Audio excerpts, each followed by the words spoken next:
before we do the tarot cards, let's talk about Halloween, Mike. Just Samhain.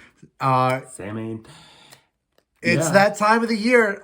So the Scorpio, all the energy, like the little seed energy, is going under the ground, like when to go to sleep, and so it's this very subterranean energy, the deep well, the darkness. We're watching the garden die right now. It's sad. It's very sad. but that's the time where the veil is the thinnest between the living and the dead. Yeah. And just keep thinking about that Scorpio, living, dead, and on that axis. Mm-hmm.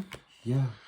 And you could, one could ask those who have passed on for advice on how. I like doing that around this time, because I feel like it's easier to reach them. Yeah, reach them. We had a friend who passed away on Halloween, and so I think about him all the time. And it's been hard to celebrate since that happened. It is hard to celebrate since he left. We're gonna give it a try this year. We're gonna get some costumes. Yeah, we're gonna.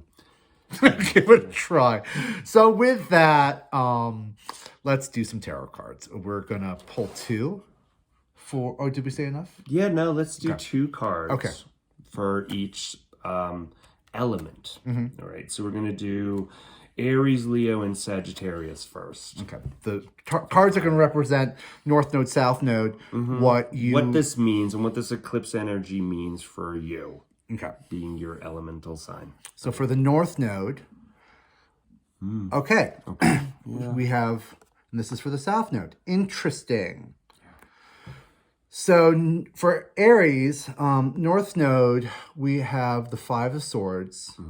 There's a disarming of our enemies here. This is kind of like a tricky one to talk about. We got disarming of our enemies. This figure here has kind of won the battle, but not the war. And it's like there's kind of like a hooker by crook vibe to it. And then in the South Node, there is this beautiful Two of Cups, agreement and coming together. And one could even think of this as I like saying noun and verb. Well, no, I think of this as the swords are ideas, right? Yeah. So you could kind of hoard your ideas and win your battles, but it comes down to emotions, cups, right? The heart. Yeah. Yeah. This is saying you'll have a much better time going with your heart. Message from a Leo. Message from a Leo. Go with your heart. Okay. Okay, so this is for Taurus, Virgo, and Capricorn. Earth signs. Taurus, Virgo, Capricorn. Here's your solar eclipse. Here's the solar eclipse, guys. It's shining the light. All is being revealed by the beautiful sun. Oh, okay.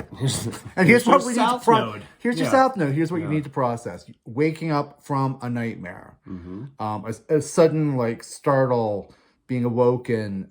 Maybe every idea I've ever had is not serving me as well as I think it is.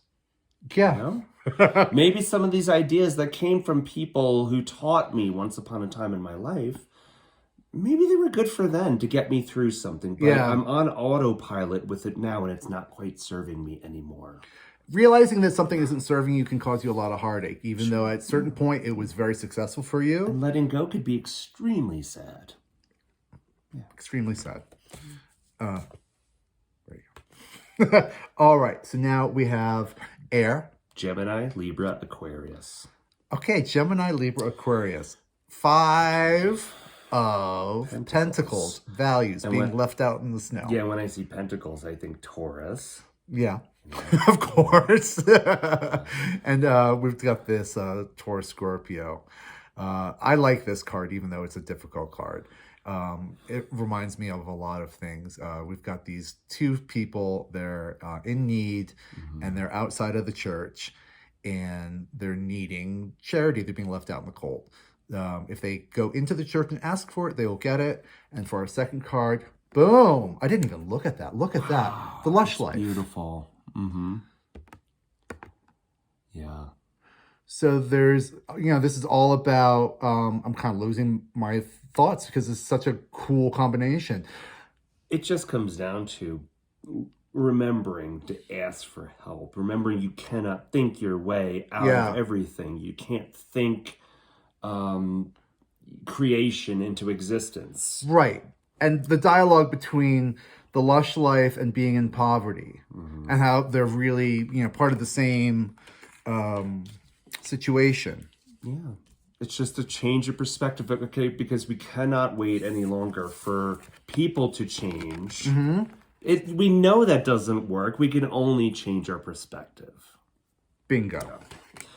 So now water. Water. Finally. Cancer, Scorpio, and Pisces. Okay.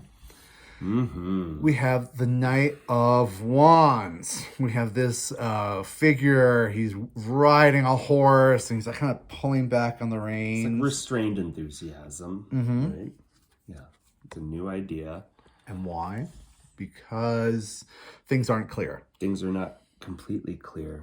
The path, it's lit by the moon, and you cannot clearly see everything by moonlight. So, being water signs and emotional spaces, the murkiness here, the confusion, the emotional murkiness, you have to hold back, perhaps waiting some of that heart energy, that love energy, not heady emotional energy. Not heady emotional energy. But heart and trusting. Yeah. Our ego does not lie in our heart. It lies up here. It does definitely lies in the brain. Yeah. That's probably why the Egyptians removed the brain. Yeah. So that's awesome. Thank you. Yeah. Happy eclipse, everybody. Happy eclipse. Happy Halloween. And happy Halloween. Have fun. Have fun. Enjoy the Scorpio. Lighten it up, though. Lighten it up. Scorpios can be intense. Yeah. God bless them. All are welcome. All are welcome. We thank you very much for visiting us and joining us and liking and sharing. It means a real lot to us. Thank you so much.